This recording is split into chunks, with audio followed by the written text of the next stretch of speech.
Welcome to health file. Cancer మన శరీరంలో ఏ అవయవాన్నైనా ఏ భాగాన్నైనా కబలిస్తుంది, తల నుంచి టో వరకు. 100 రకాలకు పైగా క్యాన్సర్స్ ఉన్నాయి అంటే అతిశయోక్తి కాదు.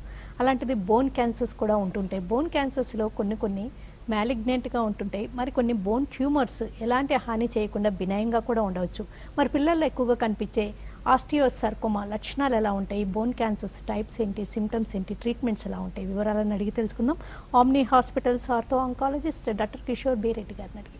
Hello sir, welcome to the show అండి. గుడ్ ఆఫ్టర్నూన్ అండి. అంటే వెముకల మీద కణుతులు అనేవి కొంతమందిలో కనిపిస్తూ ఉంటాయండి, అవి ఎప్పుడు ప్రమాదకరమైన అంటారా? ఎముకల్లో లేదా కండరాల్లో వచ్చే కణితులు దాదాపు 90% of the time they are benign, అంటే 90% మామూలు కణితులు అంటారు కదా, అంటే బీనైన్ ఇందాక మీరు చెప్పినట్టుగా. Only 10% of the time they are malignant, అంటే క్యాన్సర్ లాగా ఉంటాయి. సో ఇవి ఈ బినైనా లేదా క్యాన్సరా అని తెలుసుకునేది అనేది మాత్రం మనం ఫస్ట్ అశ్రద్ధ చేయకుండా అది కంపల్సరీగా we have to come to A conclusion. ఆ కంక్లూషన్ వస్తే దాని తర్వాత మనం we can always go for the treatment if required. Okay, అంటే ఎలా ఉంటాయి ఆ కణితులు, ఏ భాగాల్లో ఎక్కువగా కనిపిస్తుంది? రైట్. సో జనరల్గా ఈ ఇప్పుడు ఎముకలు కండరాల్లో వచ్చే క్యాన్సర్లో, లేకపోతే ఈ సాఫ్ట్ టిష్యూ క్యాన్సర్స్, లేకపోతే tumours are separate from bone tumours or bone cancers. నా ఇది బోన్లో వచ్చేవి జనరల్గా ఈ ఒక 2 పీక్స్లో కనిపిస్తూ ఉంటాయి. ఫస్ట్ 20 yearsలో ఒక పీక్ ఉంటుంది, ఎందుకంటే బోన్ గ్రోత్ అనేది ఎక్కువ ఉంటుంది కాబట్టి పిల్లలలో అక్కడ జెనెటిక్ మ్యూటేషన్స్ అయ్యి క్యాన్సర్ లాగా లేకపోతే కణితుల్లాగా వచ్చే అవకాశం ఉంటుంది. That is 1 peak. ఇంకొక పీక్ వచ్చేసి అబౌవ్ 50 years ఆర్ 60 years. ఆ పీక్లో ఏంటంటే one of the most common thing ఈ మధ్య కాలంలో అన్ని క్యాన్సర్కి ట్రీట్మెంట్ బాగా వచ్చేసి సర్వైవల్ అనేది పెరిగింది. అంటే అంతకుముందు ఏదైనా క్యాన్సర్, ఇప్పుడు బ్రెస్ట్ క్యాన్సర్ కానీ, థ్రోట్ క్యాన్సర్ కానీ, లేకపోతే థైరాయిడ్ క్యాన్సర్ కానీ, కిడ్నీ క్యాన్సర్ కానీ, లేకపోతే స్టమక్ క్యాన్సర్ కానీ, ఇవన్నీ వస్తే మనకు 6 months 1 yearలో అయ్యో క్యాన్సర్ వచ్చేసింది, అయిపోయేది అని అనుకునేవాళ్ళం. కానీ ఇప్పుడు ఒక బ్రెస్ట్ క్యాన్సర్ పేషెంట్ కరెక్ట్గా ట్రీట్మెంట్ తీసుకుంటే their life span goes on for even 5 years 10 years. Even if అంటే అది వేరే దగ్గర అవయవాల్లో పాకినా కానీ 5 years 10 years అవైలబుల్ ఉంది. లైక్ ప్రోస్టేట్ క్యాన్సర్ కూడా అలానే థైరాయిడ్ క్యాన్సర్ కూడా. సో ఇలాంటి క్యాన్సర్ల మన సర్వైవల్ ఎందుకు పెరిగింది అంటే chemotherapy, radiotherapy and immunotherapy, targeted therapy, ఇలాంటివి మన న్యూ థెరపీస్ వచ్చినాయి కాబట్టి మనకి లైఫ్ స్పాన్ పెరిగింది. But this comes at a cost. అంటే ఈ క్యాన్సర్లో ఈ రోగులు మనకి ఎక్కువ సర్వైవ్ అయినా కొద్దీ బోన్కి పాకే అవకాశాలు ఎక్కువ ఉంటాయి. అది స్టేజ్ 4లో ఆల్మోస్ట్ 80% ఆఫ్ ద క్యాన్సర్స్ మన బోన్కి పాకుతూ ఉంటాయి. సో ఇలాంటి పాకినప్పుడు దెన్ సెకండ్ పీక్ వస్తుంది. అందుకనే నేను చెప్పాను ఈ అబౌవ్ 50 or 60 years వచ్చే పీక్ అనేది కామనెస్ట్ ఏంటంటే సెకండరీ క్యాన్సర్స్, అంటే వేరే అవయవాల నుంచి క్యాన్సర్స్ వచ్చి ఎముకలలో పాకిన క్యాన్సర్స్ సెకండరీ బోన్ ట్యూమర్స్ అంటాం. అలానే మల్టిపుల్ మైలోమా అనే ఒక ట్యూమర్ ఉంటుంది. మల్టిపుల్ మైలోమా అనే బోన్ మ్యారోలో వచ్చే క్యాన్సర్స్, వాటికి కూడా ఈ మధ్యకాలం చాలా మంచి ట్రీట్మెంట్ ఉంది and patients survive very long. కొంతమందికి ఎముక పెరిగింది అనుకుంటూ ఉంటారండి, అదేం కండిషన్ అంటారు? ఇక్కడ రిస్ట్ దగ్గర అక్కడ. రైట్. సో ఎముక పెరగడం అంటే ఈ జనరల్గా ఇవి పిల్లలలో చూస్తుంటాము, దీన్ని ఆస్టియోకాండ్రోమా అంటాము. సో ఈ ఎముకల్లో చిన్న చిన్న గ్రోత్స్ ఉంటాయి. సో ఇది ఐసోలేటెడ్గా, అంటే ఒక్క బోన్లోనే ఉండొచ్చు, లేదా మల్టిపుల్ బోన్స్లో ఉండొచ్చు, లేదా ఒక పక్కన, అంటే ఒక చెయ్యి ఒక కాలు దగ్గర ఉండొచ్చు, లేదా ఒకటే కాలు దగ్గర మల్టిపుల్ ఏరియాస్లో ఉండొచ్చు, లేదా ఒకటే చెయ్యి దగ్గర ఉండొచ్చు. సో ఇలాంటివి స్పొరాడిక్గా వస్తాయి, కొంతమందికి ఫ్యామిలీలో రన్ అవుతాయి. సో ఈ ఫ్యామిలీలో కూడా ఇవి రన్ అయ్యే ఛాన్స్ ఉంటాయి. సో ఆస్టియోకాండ్రోమాస్ మనం ఓన్లీ అవి ఏమైనా సిమ్టమ్స్, అంటే వాటి వల్ల మనకి ఏమైనా ప్రాబ్లం కలుగుతుంది లేదా పెరుగుతుంది అంటేనే తీసేస్తాం, లేదంటే వాటిని ఒక న్యాచురల్ ఎబరేషన్ లాగా మనం వదిలేయచ్చు. కాకపోతే దీంట్లో ఒక పాయింట్ గుర్తుపెట్టుకోవాల్సింది ఏంటంటే ఈ ఆస్టియోకాండ్రోమా ఇందాక మీరు చెప్పినట్టుగా ఎక్కడైనా రిస్ట్ దగ్గర కానీ, లేకపోతే పెల్విస్లో, ఎస్పెషల్లీ ఫ్లాట్ బోన్స్, అంటే పెల్విస్లో, అంటే హిప్ బోన్ దగ్గర, లేకపోతే స్పైన్లో, లేకపోతే స్కాపులాలో ఇవి క్యాన్సర్ లాగా మారే ఛాన్సెస్ ఉంటాయి. సో ఇది ఏమైనా పెయిన్ ఎక్కువ వస్తున్నా, లేకపోతే సడన్గా ఈ గ్రోత్ ఎక్కువ అవుతున్నా కానీ ఇమీడియట్గా ఆర్థోపెడిక్ ఆంకాలజిస్ట్ దగ్గరకు వచ్చేసి దాన్ని ట్రీట్మెంట్ చేసుకోవడం అనేది మంచి పద్ధతి. ఎముకలతో పాటు కండరాల్లో కూడా ఒక్కొక్కసారి ట్యూమర్స్ ఉంటూ ఉంటాయి కదా, అవంటే రిలేటెడ్గా ఉంటాయి అంటారా? నో, జనరల్లీ అంటే వెరీ రేర్లీ అప్పుడప్పుడు ఎముకల్లో ఉండే క్యాన్సర్లు ఈ ఎముక నుంచి పగిలి కండరాలకు వస్తూ ఉంటుంది, లేదంటే ఎముకల్లో మొత్తం తీసేసిన తర్వాత కూడా కండరాలలో కొన్నిసార్లు మెటాస్టాటిక్ డిపాజిట్స్ వస్తూ ఉంటాయి. బట్ సమ్ టైమ్స్ ఏమవుతుందంటే ఈ కండరాల క్యాన్సర్ అనేది పెరిగి ఎముకలలో తూచుకుపోయి లేకపోతే ఎముకల్ని తినేసే అవకాశం ఉంటుంది. సో ఇవి rare scenarios. But most of the times ఈ కండరాలలో ఈ క్యాన్సర్లు లేదా కణితులు అనేది చాలా కామన్, లైక్ చాలా కామన్. ఈ పాపులేషన్లో చూస్తుంటే దాదాపు సగం మందికి ఏదో ఒక చిన్న చిన్న అనేవి ఉంటుంటాయి. సో వాటిని భయపడాల్సిన పని లేదు. కానీ ఇందులో అగైన్ ఇందాక నేను చెప్పినట్టుగా పెరుగుతున్నా అంటే సైజ్ పెరుగుతున్నా కానీ, లేదా పెయిన్ వస్తున్నా, నొప్పి సడన్గా స్టార్ట్ అయినా కానీ, ఈ రెండు ఆర్ ఇంకా వేరే ప్రాబ్లమ్స్ ఏమన్నా దానివల్ల కలుగుతున్నా కానీ ఇమ్మీడియట్గా వెళ్ళి చూయించుకునే పద్ధతి పెట్టుకోవాల్సి వస్తుంది. ఎందుకంటే ఈ చాలాసార్లు ఇవి బినైన్ ట్యూమర్ లాగా ఉన్నా కానీ కొన్నాళ్ళు అయిన తర్వాత క్యాన్సర్ లాగా మారే అవకాశం ఉంటుంది. అండ్ ఇంకొక మెయిన్ ఇంపార్టెంట్ పాయింట్ ఏంటంటే బోన్లో క్యాన్సర్లు లేదా కణితలు ఉంటే తొందరగా పేషెంట్ మన దగ్గరకు వస్తూ ఉంటారు, అంటే డాక్టర్స్ దగ్గరకు వస్తూ ఉంటారు. ఎందుకంటే పెయిన్ ఉంటుంది, బోన్ టైట్ కంపార్ట్మెంట్ కాబట్టి అక్కడ సెల్ రెప్లికేషన్ లేదా బ్లడ్ ఫ్లో ఇంక్రీజ్ అయినప్పుడు పెయిన్ ఉంటుంది. బట్ సాఫ్ట్ టిష్యూ అనేది, సాఫ్ట్ టిష్యూ అంటే ఈ కండరాలు లేకపోతే ఈ స్కిన్ దగ్గర లేకపోతే స్కిన్ కింద ఉన్నప్పుడు ఎక్స్పాన్షన్ అంటే ఎలాస్టిసిటీ ఎక్కువ ఉంటుంది కాబట్టి సెల్ అక్కడ పెద్దగా పెరిగినా కానీ, కండ పెరిగినా కానీ పెయిన్ ఉండదు. పెయిన్ ఉన్నందుకు పేషెంట్స్ డాక్టర్స్ దగ్గర లేట్గా వచ్చే అవకాశం ఉంటుంది. ఎంత కామన్ అంటారు ఈ బోన్ క్యాన్సర్స్ కానీ కండరాల్లో వచ్చే ఈ ట్యూమర్స్ కానీ ఎంత కామన్? సో ఇండియాలో మనకి డేటా అనేది కరెక్ట్గా లేదండి. బట్ ఈ యుఎస్ డేటా ప్రకారం లేదా వెస్టర్నర్స్ డేటా ప్రకారం చూస్తే generally it is around 5% of the total cancers, bone cancers I'm talking about. Soft tissue cancers will be another 10% or so. క్యాన్సర్స్లో. So bone and soft tissue రెండు కలిపి somewhere around, as I've told you, ఇండియాలో మనకి correct data లేదు because we don't have registries. But western data ప్రకారం US కానీ లేకపోతే యూరోప్లో ఉన్న డేటా ప్రకారం చూస్తుంటే ఎనీవేర్ ఫ్రమ్ 8% to 15% వరకు ఉంది. మహేశ్వరి గారు కాల్ చేద్దాం. మహేశ్వరి గారు చెప్పండి. నమస్తే, చెప్పండి. నాకు రిస్ట్ దగ్గర బోన్ ట్యూమర్ వచ్చిందండి, ఆపరేషన్ చేశారు. హలో, చెప్పండి అమ్మా, వినిపిస్తుంది, చెప్పండి. అది ఆపరేషన్ చేస్తే అది మళ్ళీ ఫెయిల్ అయినని చెప్పి వచ్చింది. 4 months అయింది. 4 months మళ్ళీ రీకలెక్ట్ అవుతుంది, మళ్ళీ అలాగే అవుతుంది, రికరెన్స్ వస్తుంది. ఏ రకమైన ట్యూమర్ అమ్మా అది? మీ ఏజ్ ఎంత అండ్ ఏ రకమైన ట్యూమర్ అది? నా ఏజ్ 21. బోన్ ట్యూమర్ అని చెప్పారు. కరెక్ట్. బట్ బోన్ ట్యూమర్స్ లో చాలా రకాలుగా ఉంటాయమ్మా. జీసీటీ అని ఏమన్నా చెప్పారా? Giant cell tumour. రిపోర్ట్స్ లో ఉన్నాయి. సో ఒక్కసారి మీరు హాస్పిటల్కి వస్తే నేను ఒకసారి చూసి what ever is needed we can do మా. నెక్స్ట్ కాల్ చేద్దాం. హలో హలో, నమస్తే, చెప్పండి. సో నా పేరు సునీల్ అండి, నేను హైదరాబాద్ నుంచి కాల్ చేస్తున్నాను. ఎస్ సునీల్. సో మా పాపకి పుట్టినప్పుడు అంటే కాంజెంటల్ గా చిన్న ప్రాబ్లం ఉందండి. సాక్రల్ రీజియన్ లో ఒక కణితిలాగా వచ్చింది. సో తర్వాత అది కన్సల్ట్ చేస్తే సాక్రోకాక్సియల్ టెరటోమా అని తెలిసింది. టెరటోమా, ఓకే. సో అయితే దానికి ఆపరేషన్ 1 year అయిన తర్వాత, పాపకి 1 year ఏజ్ రాగానే ఆపరేషన్ చేయించాము. ఓకే. ఆపరేషన్ చేయించిన తర్వాత అది టెస్ట్ పంపించారు. పంపించిన తర్వాత అది మనకి బినైన్ అని తెలిసింది. Right, okay. సో ఫర్దర్ గా అక్కడ మళ్ళీ ఏమన్నా వచ్చే అవకాశం ఉందేమో అని కనుక్కుందామని చేశాను. జనరల్ గా ఇప్పుడు ట్యూమర్, బినైన్ ట్యూమర్ మొత్తం తీసిన తర్వాత జనరల్ గా రాకూడదండి. అండ్ మార్జిన్స్ ఉన్నా కానీ పెద్ద ప్రాబ్లం ఉండదు. But what you need to be more concern about or what needs to be seen is ఏమన్నా న్యూరలాజికల్ డెఫిసిట్ ఏమైనా ఉందా తనకి? లేదండి. యూరిన్ మోషన్ కంట్రోల్, తర్వాత కాళ్ళల్లో ఏమైనా వీక్నెస్ అలాంటిది ఏమైనా ఉందా? ఏం లేదండి. Oh, good. So I think you should not be worried about if it is a benign tumor. Don't worry about it.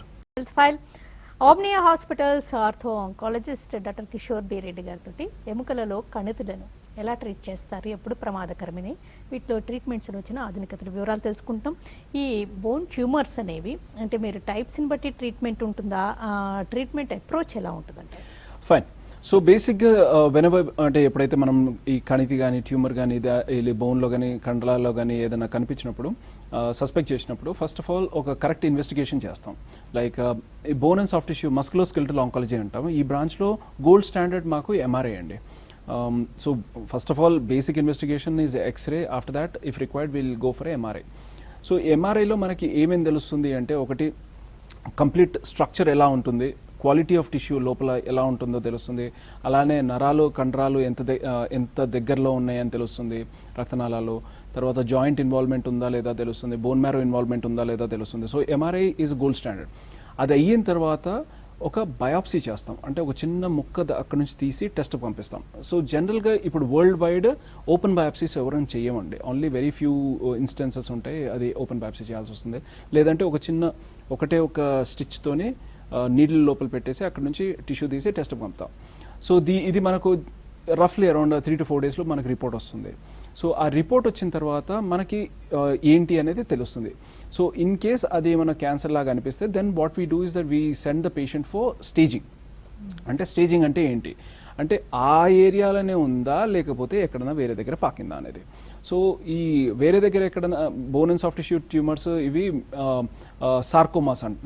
Sarcomas group కింద వస్తుంది. సో ఇది రక్తం ద్వారా వేరే దగ్గర ప్రవహిస్తాయి. సో అందుకని ఈ సార్కోమాస్ అగ్రెసివ్గా ఉంటాయి, అంటే బ్లడ్ ఫ్లో బాగా ఎక్కువగా ఉంటుంది కాబట్టి బ్లడ్ ద్వారా తొందరగా కణాలు ఈ క్యాన్సర్ కణాలు వేరే దగ్గర పాకి అక్కడ మెటాస్టైసిస్ అయ్యే అవకాశం ఉంటుంది కాబట్టి సో వీటిని ఒక పెట్ స్కాన్ కానీ లేకపోతే bone scan and chest CT చేసుకుంటే మనకి ఈ కామన్ ఏరియాస్ ఎక్కడెక్కడ పోతుందో అనేది మనకు తెలుస్తుంది. సో బేసిక్గా ఇంకా వేరే దగ్గర ఎక్కడ పోలేదు అంటే దీన్ని జనరలీ ఇది స్టేజ్ 1 or stage 2. సో అది నిర్ధారణ చేసిన తర్వాత అప్పుడు ట్రీట్మెంట్ అనేది మనము డిబేట్ చేస్తాం. అంటే there is a tumour board, అక్కడ medical oncologist, radiation oncologist, surgeon, తర్వాత రేడియాలజిస్ట్, దాని తర్వాత పెథాలజిస్ట్ అందరం కూర్చొని డిస్కస్ చేసి ప్రతి కేసు గురించి నెక్స్ట్ ట్రీట్మెంట్ అనేది ఫార్ములేట్ చేస్తాం. సో కామనెస్ట్ క్యాన్సర్లో పిల్లలలో ఆస్టిసార్కోమా అండ్ దెన్ ఈవింగ్ సార్కోమా అండి. సో ఆస్టిసార్కోమా అనే క్యాన్సర్కి ప్రైమరీ ఫస్ట్ మనం నియో అడ్జువెంట్ కీమోథెరపీకి స్టార్ట్ చేస్తాం. అంటే కీమోథెరపీ స్టార్ట్ చేస్తాం. ఒక 3 నుంచి 4 సైకిల్ కీమోథెరపీ తర్వాత ఆపరేషన్ అనేది చేస్తాము. చేసి మనం లిమ్ సాల్వేజ్ సర్జరీ, అంటే అంతకుముందు ఏం చేసేవాళ్ళం, ఒక 20 years బ్యాక్ బోన్ క్యాన్సర్ వచ్చిందంటే కాలు లేదా చెయ్యిలు తీసేసేవాళ్ళం.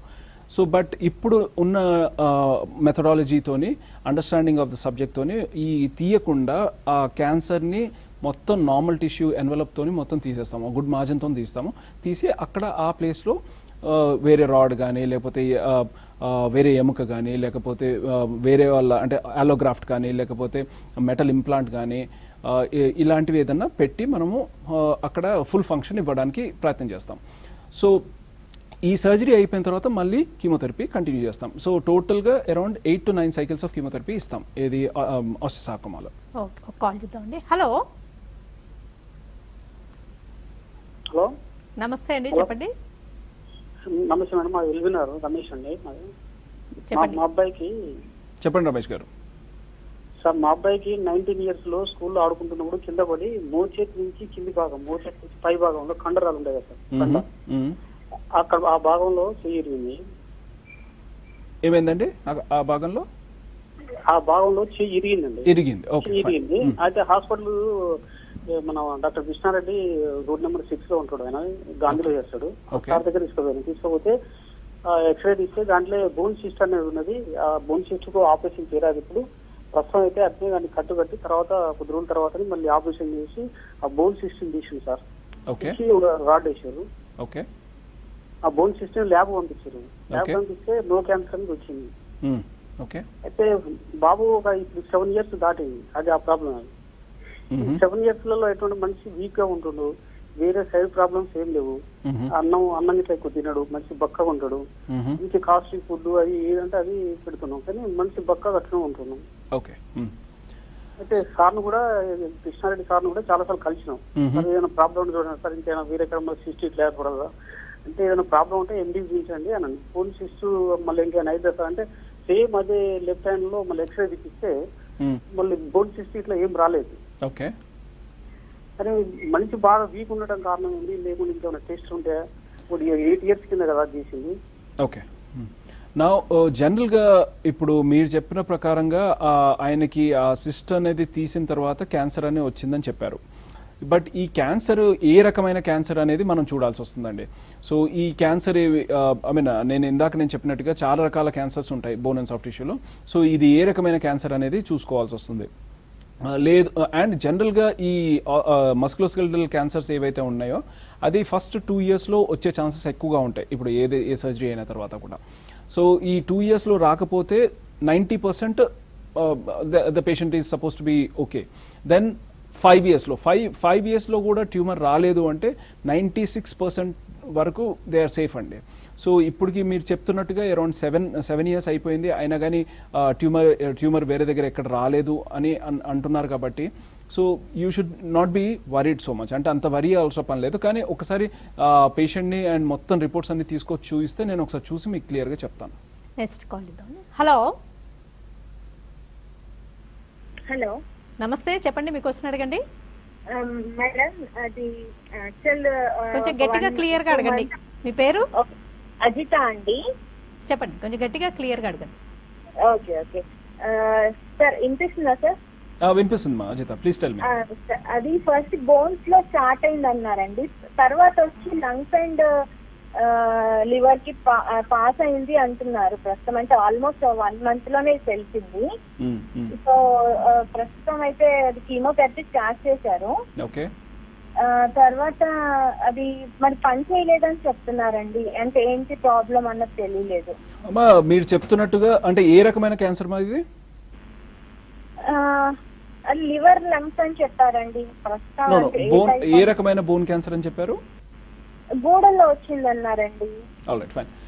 అజిత, అంటే మీరు చెప్తున్న understanding what I could understand is it's in stage 4 disease మా. stage 4 disease అంటే ఇట్స్ ద యూనో అంటే ప్రతి దగ్గర పాకిపోవడం అనేది stage 4 disease. ఇక్కడ నుంచి నెక్స్ట్ ఏంటి అనేది మనం తీసుకున్నట్టయితే క్యాన్సర్ థెరపీలో 2 రకాల ట్రీట్మెంట్స్ ఉంటాయమ్మా. ఒకటేమో క్యూరేటివ్, అంటే stage 1, 2 వరకు మనం కంప్లీట్గా క్యూర్ అయ్యే ట్రీట్మెంట్ ఇస్తాం. stage 3 అండ్ stage 4లో ఏంటంటే ఇది అడ్వాన్స్ స్టేజ్ ఉంటుంది కాబట్టి అప్పుడు పాలియేటివ్ కేర్ ఉంటుంది. సో పాలియేటివ్ కేర్ అంటే ఏంటి? పాలియేటివ్ కేర్ అంటే పెయిన్ తగ్గించడం, తర్వాత లైఫ్ని ప్రొలాంగ్ చేయడం, లైఫ్ క్వాలిటీ ఇంప్రూవ్ చేయడం అండ్ పేషెంట్ని ఇండిపెండెంట్గా వాళ్ళ పని వాళ్ళు చేసుకునేటట్టు చేయడం. సో ఐ థింక్ మీరు చెప్పిన ప్రకారంగా I think he comes under palliative care. So వాళ్ళకి కొత్త థెరపీస్ అంటే ఇమ్యూనోథెరపీ, టార్గెటెడ్ థెరపీ ఉన్నాయి, అవి ఏమైనా ట్రై చేస్తే చేయొచ్చు. బికాస్ కన్వెన్షనల్ కీమోథెరపీ మీరు చెప్పిన ప్రకారంగా సరిగ్గా పనిచేయట్లేదు లేదా పనిచేయలేదు అంటున్నారు కాబట్టి ఈ ఇమ్యూనోథెరపీ కానీ టార్గెటెడ్ థెరపీ కానీ చేసే అవకాశం ఉన్నది.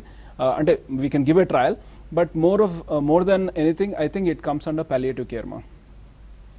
చాలా వరకు ప్రోస్టేట్ క్యాన్సర్ ఉన్న వాళ్ళకి మెటాస్టాసిస్ అయ్యి బోన్ క్యాన్సర్స్ కూడా ఎక్కువ అవుతుంటాయి కదండి. అంటే వాళ్ళకు కూడా ట్రీట్మెంట్ ఎలాగా ప్రైమరీగా వచ్చిన వాళ్ళలాగానే ఉంటుందా? Right. So any cancer care is given for 2 reasons అండి. 1 curative and 1 is palliative. So palliative అంటే ఈ secondary cancers most of them comes under palliative care. But there are exceptions, అంటే కొన్ని ఎక్సెప్షన్స్ ఉన్నాయి. లైక్ థైరాయిడ్ క్యాన్సర్ ఒకటి లేదా 2 చోట్ల ఎముకలలో పాకినా కానీ there survival is very good. అంటే కొత్త వచ్చిన రేడియో ఐడిన్ ఇంకా వేరే టార్గెటెడ్ థెరపీస్తోని చాలా మంచి రిజల్ట్ ఉంటుంది. Same thing with breast cancer, same thing with మన కిడ్నీ క్యాన్సర్స్ అండ్ కొన్ని లంగ్ క్యాన్సర్లో కూడా survival goes on till 5 years and 6 years also, even with bone spread అన్నట్టు, అంటే stage 4 disease. సో ఇలాంటి వాళ్ళకి అంటే ఈ పర్టికులర్ సెట్ ఆఫ్ పీపుల్ అంటే దే ఆర్ స్కోరింగ్ సిస్టమ్స్ అన్నట్టు. అంటే పేషెంట్ మా దగ్గరకు వచ్చినప్పుడు వాళ్ళు మొత్తం ఎవాల్యుయేషన్ చేసిన తర్వాత ఈ పేషెంట్ ఎన్ని రోజులు ఉండే ఛాన్స్ ఉంటుంది, అంటే 5 years, 2 years, 3 years, 6 months అనేది ఒక స్కోరింగ్ సిస్టమ్స్ ఉన్నాయి where we can actually come to a reasonable conclusion. So దాన్ని బట్టి మేము ఆ పేషెంట్కి డివైస్ చేస్తాం. సో ఇప్పుడు నేను ఇందాక చెప్పినట్టుగా థైరాయిడ్ క్యాన్సర్ కానీ కిడ్నీ క్యాన్సర్ కానీ ఆల్రెడీ బోన్ పాకుంటే వాళ్ళకి కంప్లీట్ R0 రిసెక్షన్ చేస్తాం. అంటే నార్మల్ క్యాన్సర్ అంటే బోన్కి స్వతహాగా వచ్చిన ప్రైమరీ క్యాన్సర్కు ఉన్నట్టు సర్జరీ చేస్తే వాళ్ళ సర్వైవల్ చాలా బాగుంటుంది. సో అదే ఇప్పుడు suppose lung cancer with bad prognosis ఉందనుకోండి, adenocarcinoma, lung, stomach with multiple bone mets ఉంటే వాళ్ళ సర్వైవల్ ఎక్కువ ఉండదు, వాళ్ళకి అంత అగ్రెసివ్ ట్రీట్మెంట్ చేయం. సో ఇది ఒక్కొక్క పేషెంట్ని మనం కరెక్ట్గా ఎవాల్యుయేట్ చేసుకుంటే then we can come to a clear conclusion. Next call ఒకటి చూద్దాం. Hello hello hello. నమస్తే చెప్పండి. హలో, నమస్తే అండి, డాక్టర్ గారు వింటున్నారు, చెప్పండి. అమ్మా చెప్పండి అమ్మా, గుడ్ ఆఫ్టర్నూన్. నా పేరు షాహిన్ సార్, ఎండి, వరంగల్ మాది. అమ్మా చెప్పండి. నా పేరు ఎండి షాహిన్ మేడం. చెప్పండి చెప్పండి, షాహీన్ గారు, మీ క్వశ్చన్ షాహీన్. అడగండి. నాకు 2010 లో అంటే ఇట్లా ప్రాబ్లం వచ్చింది మేడం కాల్లో. మ్హూ. ప్రాబ్లం వచ్చి అది టెస్టింగ్ చేస్తే బోన్ క్యాన్సర్ అని చెప్పారు టెస్ట్ లో. ఓకే. అయితే టెస్ట్ చేసిన తర్వాత మళ్ళీ సర్జరీ అని అన్నారు, కీమోథెరపీ అన్నారు, కాల్ తీస్తా అన్నారు. కానీ మ్. అదంతా అంటే ఫస్ట్ అంతా 2017 అంటే అది 2010 లో వచ్చింది సార్ నాకు. ఓకే. అప్పుడు ఏజ్ 17 సార్ నాకు. రైట్. ఓకే. అయితే అప్పుడంతా ఏమంతా తెలియదు కానీ ఇప్పుడు 10 ఇయర్స్ అవుతుంది సార్. మ్హూ. లక్డీ కపూర్ లో ఎంఎన్జి హాస్పిటల్లో ట్రీట్మెంట్ తీసుకున్నాను ఓకే. 2 ఇయర్స్. మ్హూ. కీమోథెరపీ 6 తీసుకున్నాను. సర్జరీ చేస్తానన్నారు కానీ చేయలేదు సార్, జాయింట్ లో వచ్చింది ప్రాబ్లము. కానీ ఇప్పుడు కొంచెం ప్రాబ్లం అనిపిస్తుంది సార్. మళ్ళీ లంగ్స్ లో కొంచెం ప్రాబ్లం అనిపిస్తుంది కానీ వెళ్తే వాళ్ళు ఏం ప్రాబ్లం లేదమ్మా అని చెప్తున్నారు సార్. అమ్మా మీరు ఒకసారి రండి అమ్మా, వెదర్ మీరు కావాలంటే ఎంఎన్జీకి వెళ్తా అంటే అక్కడికన్నా వెళ్ళి చూపించండి, లేదంటే నా దగ్గరికన్నా రండి. వస్తే నేను చూసి నేను క్లియర్గా చెప్తాను అమ్మా. ఎందుకంటే మీది మొత్తం కేస్ ఫైల్ మొత్తం స్టడీ చేసి అది అంతకుముందు ఏం క్యాన్సర్, ఏం కీమోథెరపీ ఇచ్చారు, దానికి లోకల్ థెరపీ ఏం చేశారు, అంటే రేడియేషన్ ఇచ్చారా, సర్జరీ చేశారా, ఏం చేశారో చూసుకొని అసలు ఇప్పుడు ఏంటి ప్రాబ్లము, ఇప్పుడు ఏమైనా మళ్ళీ ట్యూమర్ ఏమైనా వచ్చిందా ఏంటి అనేది క్లియర్గా చూసిన తర్వాత నేను ఏమైనా చెప్పడానికి వస్తుందమ్మా. చిన్నప్పుడు బోన్ క్యాన్సర్స్కి ట్రీట్మెంట్ అయ్యాక వాళ్ళకి ఒక వయసు వచ్చాక మళ్ళీ తిరగబెట్టే రిస్క్ ఉంటుందంటారా? దిస్ ఈజ్ ఇంట్రెస్టింగ్ టాపిక్ అండి. నెంబర్ 1, ఒకటి చిన్న పిల్లలలో మనం బోన్ క్యాన్సర్ ట్రీట్మెంట్ చేసినప్పుడు దే ఆర్ డిఫరెంట్ సినారియోస్ ఉంటాయి. ఒకటి కీమోథెరపీస్ ఇచ్చినప్పుడు వాళ్ళకి కొన్ని క్యాన్సర్స్ టీనేజ్ తర్వాత వచ్చే అవకాశం ఉంటుంది. లేదా కొంతమందికి ఇప్పుడు పిల్లలలో ఎస్పెషల్లీ టీనేజ్ గ్రూప్లో మనము కీమోథెరపీ ఇచ్చినప్పుడు వాళ్ళకి ఫ్యూచర్లో స్పర్మ్స్ కానీ ఓవా కానీ అవి ప్రొడ్యూస్ కాకపోవడం లేదా తక్కువ కావడం అనేది అయ్యే అవకాశం ఉంటుంది. అలానే రేడియేషన్ ఏదైనా పెల్విక్ ట్యూమర్స్ ఉన్నాయనుకోండి, అక్కడ రేడియేషన్ ఇచ్చినప్పుడు కూడా ఇన్ఫర్టిలిటీ ప్రాబ్లం వచ్చే అవకాశం ఉంటుంది.